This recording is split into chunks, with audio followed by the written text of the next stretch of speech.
வணக்கம் நண்பர்களே. லட்சுமி சீரியல் சும்மா பரபரப்பாக போயிட்டு இருக்குன்னே சொல்லலாங்க. பரபரப்பான கட்டத்தில் திரு மீது பழி போட காஸ்டியூம் டிசைனர் அப்படின்னு ரியானி ஒரு பொண்ணு வராங்க. அவங்க திரு என்ன தப்பாக நடந்துக்க பார்த்தேன் என்கிட்ட அப்படின்னு அந்த இடத்துல ஒரு பெரிய பழியை உருட்டி தள்ளுறாங்க. ஆனால் ஒரு கட்டத்தில் பார்த்தோன்னா நம்ம மகாவை தந்திரமாட்டு கவிதா பேப்பர் வாங்கிட்டு வா அப்படின்னு அனுப்பி வைக்கிறாங்க. ஆனால் தன்னோட மெட்டி கலந்து போகிறத பார்த்து என் கணவருக்கு ஏதோ ஆபத்து இருக்குது, நான் காப்பாற்றியாகணும் அப்படின்னு விரைஞ்சு வாடி வாராங்க நம்ம மகா. இங்க பார்த்தா தான் கணவரை சுத்தி இப்படி ஒரு கூட்டம் நிக்குது. அதுல அப்படியே கூனி குறுகி நிக்கிறது மாதிரி நிக்காரு. இப்படி ஒரு பழிய ஒரு பொண்ணு தூக்கி போடுறா, இங்க என்ன நடக்குது அப்படின்னு கேட்டுக்கிட்டு அப்படியே சர மாதிரியா ஓடி போய் அந்த ரியாவை அடிச்சு தோலை உரிச்சு கழுத்தை குத்தி வெளியே போடி, நீ சொன்னா நாங்க நம்பிடுவோமா, எங்களுக்கு எங்க திருவசாரை பற்றி தெரியும் அப்படின்னு அந்த இடத்துல வெளுத்து எடுக்கிறாங்க. நம்ம கவிதை அப்படியே பேயறிஞ்சது கணங்கா நிக்கிறாங்க. அதை பற்றி தான் இந்த வீடியோக்குள்ள பார்க்க போறோம். அதுக்கு முன்னாடி சேனலுக்கு லைக் அண்ட் சப்ஸ்கிரைப் பண்ணுங்க ஃப்ரெண்ட்ஸ். பக்கத்தில் இருக்க பெல் ஐக்கானையும் கிளிக் பண்ணுங்க. அப்பதான் நான் போட்டுற ஒவ்வொரு வீடியோவும் நோட்டிஃபிகேஷனா உங்களுக்கு கிடைக்கும். வாங்க ஃப்ரெண்ட்ஸ் வீடியோக்குள்ள போகலாம். ஃபர்ஸ்ட் எடுத்த உடனே பார்த்தோம்னா ஒரு செம அதிரடியான பரபரப்பு கட்டம்னு சொல்லலாங்க. பரபரப்பான கட்டத்தில் நம்ம பார்க்க நேரம் தான் மும்பையில் இருந்து அந்த நம்ம திருக்க ப்ராஜெக்ட் அந்த ஆடு நடக்கக்கூடாது, அவன் டிஐடிவா இருக்கணும், எந்த விஷயத்தையும் அவன் எடுத்தோன்னா ஸ்ட்ராங்காக அதை முடிச்சிருவான். ஆனால் முடிக்காமல் இருக்கனா அவனுக்கு வேற ஒரு குழப்பத்தை கொண்டு போட்டு அவன் ஃபுல் கான்சன்ட்ரேஷனும் அதிலே நிற்கணும் அப்படின்னு அந்த இடத்துல முடிவு பண்ணுறாங்க. அதுக்காக தான் உன்னை ரெடி பண்ணுறாங்க அப்படின்னு சொல்லலாம். அதுதாங்க அந்த காஸ்டியூம் டிசைனர் அப்படின்னு வராங்க. நம்ம திருக்கிட்ட எல்லா இதையும் காட்டுறாங்க. இந்த பாருங்க, இந்த மாடல்லாம் இருக்குது அப்படின்னு பார்க்க நேரமே நீ நல்லா இருக்க அப்படி இப்படின்னு நம்ம திருவை ஒரு மாதிரி பண்ணுறாங்க. அதுவும் பார்த்த உடனே வெக்ஸ் ஆகுறாங்க. திரு, ஏண்டி என்ன நீ நினச்சிக்கிட்ட அப்படின்னு கெட் அவுட், இந்த ஆஃபீஸில் உனக்கு இடம் கிடையாது, போயிரு அப்படின்னு நீ என்ன நினச்சிட்டு இருக்க அப்படின்னு வெளியே தள்ள நேரம் ஒரு கட்டத்தில் இவனுக்கிட்ட இந்த வேலைக்கு நம்ம வந்தோம், ஆனால் இவன் அதுக்கெல்லாம் உள்ள ஆள் இல்லை, இவனை டீல் பண்ண விதமே தனியாக இருக்கணும் அப்படின்னு அந்த இடத்துல துணியை கிழிச்சு போடுறாங்க. ஒரு கட்டத்தில் என்ன நான் ஒரு பொம்பளைன்னு நீங்கள் என்கிட்ட தப்பாக நினச்சி நடந்துக்க பார்க்குறீங்களா, எதுக்காக இப்படி என்கிட்ட நடந்துக்கிறீங்க அப்படின்னு நீங்கள் லேடிஸை பற்றி உங்கள் எண்ணமே தவறாலாம் இருக்குது அப்படி இப்படின்னு க்ரியேட் பண்ணி அங்கேருந்து வெளியே வராங்க. திரு என்கிட்ட தப்பாக நடந்துக்க பார்த்தான் அப்படின்னு சொல்ல நேரம் கவிதாவும் ஒரு சிரிச்சுக்கிட்டு எப்பாடி நம்ம நினச்சது நடந்துட்டு அந்த காஸ்டியூம் டிசைனர் வேலையை காட்ட ஆரம்பிச்சுட்டா, இனி திரு தப்ப முடியாது, இதில் கூனி குறுகி இதை நினச்சே 3-4 நாள் அவன் ஒன்றும் கை கால் ஓடாமல் ஒரு கட்டத்தில் பார்த்தோன்னா அப்படியே மனம் குழப்பி ஒரு இடத்துல இருந்து இதை வச்சு நினச்சி ஸ்தம்பித்து இருப்பான். அவன் அடுத்த கட்ட நடவடிக்கைக்கு போக மாட்டான். இது அவனுக்கு ஒரு நெத்தி அடின்னு நிற்காங்க. அந்த லேடி சொல்லதெல்லாம் கேட்டுக்கிட்டு இருக்காங்க. கரெக்டாக நம்ம மகாவையும் இந்த கவிதா ஒரு பித்தலாட்டம் பேப்பர் தீர்ந்து போச்சு, பேப்பரை வாங்கிட்டு வர மகாலை அனுப்புங்க அப்படின்னு ஆஃபீஸ்லேருந்து மகாவை அனுப்பி வச்சுருப்பாங்க. தன்னோட மெட்டி கலந்து ஓடுது, என் மெட்டி கலருனா என் கணவருக்கு ஏதோ ஒரு ஆபத்து இருக்குது அப்படின்னு அந்த இடத்துல புரிஞ்சுக்கிட்டாங்க. என் கணவரை நான் காப்பாற்றணும், பேப்பர் இதை புறவு பார்த்துக்கிடலாம் அப்படின்னு அந்த இடத்துல ஓடி வராங்க. தன்னோட கணவருக்கு ஆபத்து அப்படின்னு நினச்சது சரியாக போச்சு. இங்கே சுற்றி ஆஃபீஸில் ஒரு வெகுளமே நடக்குது. என்ன நடக்குது அப்படின்னு பக்கத்தில் உள்ள பொண்ணுகிட்ட கேட்குறாங்க. இங்கே நம்ம திருசார் தப்பாக நடந்துக்கிட்டா பார்த்தாங்கன்னு ஒரு லேடி காஸ்டியூம் டிசைனராக வந்தவங்க நம்ம திருசாரை குறை சொல்லாங்க அப்படின்னு கேட்குறாங்க.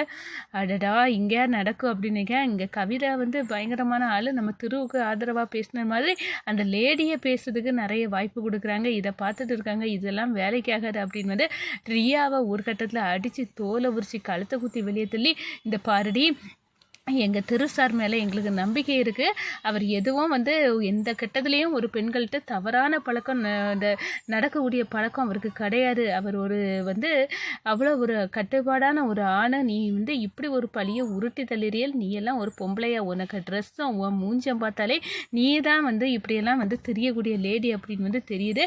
நான் இப்போ கேமராவை நோண்டி நுங்கெடுத்து பார்த்தோன்னா எல்லா உண்மையும் நாங்கள் தெரிஞ்சுக்கிடுவோம், உனக்கு தான் அது அவமானம், அதை கேமராவை ஆஃபீஸில் உள்ளதை நோண்டி நுங்கெடுக்கிறதுக்கு முன்னாடி நீ இங்கேருந்து போயிரு, அது வான் நலனுக்கு தான் சொல்லேன் அப்படின்னு அந்த இடத்துல நம்ம மகா அப்படியே சொல்ல நேரம், அடடா நம்ம கேமராவை மறந்துட்டோமே, இப்போ பார்த்தோன்னா நம்ம இவ்வளோ கீழ்த்தனமாக நம்ம பிஹேவ் பண்ணியிருக்கோம், நீ நம்மளை கோர்த்து விட குட்டுருவாவில் இப்போ என்ன பண்ண அப்படின்னு அந்த லேடி நடுவை பார்க்குறாங்க.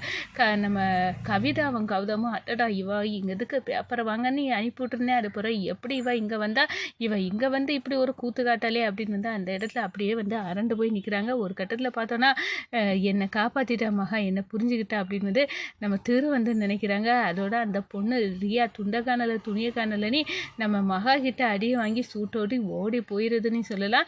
இந்த சைடு பார்த்தோன்னா திருவை பார்த்து, சார் உங்களையே இப்படி தப்பாக நடந்தாங்கன்னு சொல்ல வந்திருக்காங்க. நீங்கள் வந்து ஆஃபீஸில் கேமரா இருக்குன்னு உங்களுக்கு முதலே வந்து தோணலையே, எனக்கு தோணலை. மகாத்து வந்து சொன்னனால அந்த பொண்ணு தான் பண்ணது தப்புன்னு நினச்சி ஓடிட்டா அப்படின்னு வந்து அந்த இடத்துல சொன்னார். திரு சார் எப்படிப்பட்டவங்கன்னு நம்ம எல்லாத்துக்குமே தெரியும். ஆனால் இந்த லேடி வந்து மோசம், அதனால தான் இப்போ மகா வந்து அடித்து விரட்டிட்டா. இது நல்ல விஷயம் அப்படின்னு வந்து சொன்னார்.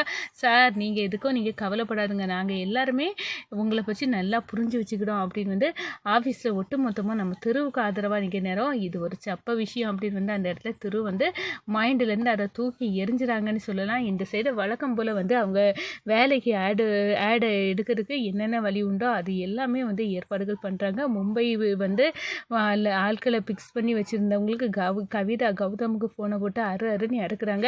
என்ன நினச்சிக்கிட்டோம், நான் திருவை வந்து எப்படியாவது டீஆக்டிவ் பண்ணி அவன் எதையும் திங்க் பண்ணாமல் ஸ்தம்பித்து நிற்கணும், அவனை மானபங்கப்படுத்தணும் அப்படின்னு வந்து அந்த லேடியை ரியாவை வந்து அனுப்பி வச்சோம். அப்போ அங்கே என்ன நடந்துச்சு, அப்போது மகானி ஒரு பொண்ணு இருக்கா, அவள் கேமராயில் எல்லாத்தையும் போட்டு காட்டிடுவேன்னு சொன்னோன்னே ரியாவால் மறுபடியும் நின்று பேச முடியலை அப்படின்னு எல்லாம் சொல்லணும். இப்படியெல்லாம் ஆனதுக்கு அந்த மகாதான காரணம் அப்படின்னு வந்து கோவத்தில் கொந்தளிக்கிறாங்க. எப்படியாவது என்ன செய்வீங்களோ ஏது செய்வீங்களோ, கவிதா கௌதம் உங்களுக்கு நான் வந்து தந்த ரூபாய் வரைக்கும் தக்கன நீங்கள் வேலை பார்க்கணும், கை நீட்டி வாங்கியிருக்கீங்களே.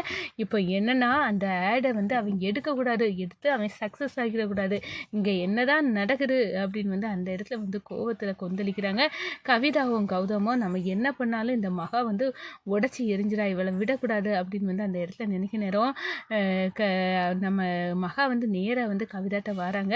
எனக்கு என்னமோ இதில் நீங்கள் 2 பேரும் சம்பந்தம் பட்டிருப்பீங்கன்னு தான் நினைக்கிறேன். எப்போ மாதிரி வந்து உங்களுக்கு இதில் தொடர்பு இருந்துன்னு தெரிஞ்சுனா உங்களை நான் தோலை உரித்து நீங்கள் 2 பேரும் கணவன் மனைவி அப்படின்னு உள்ள விஷயத்த நான் வந்து திருக்கிட்ட வந்து சொல்ல போட்டு உடைக்க வேண்டியது வரும். ஒட்டுமொத்த குடும்பத்திட்டையும் சொல்லி உங்களை வந்து எப்படி எந்த வழிக்கு கொண்டு வரணும்னு எனக்கு தெரியும் அப்படின்னு வந்து அந்த இடத்துல வந்து நம்ம கவிதாவையும் கௌதமையும் நம்ம மகா வந்து மிரட்டுறாங்க. மகா அப்படியே வந்து சொன்ன உடனே வெக்ஷாவே நிற்கிறாங்க.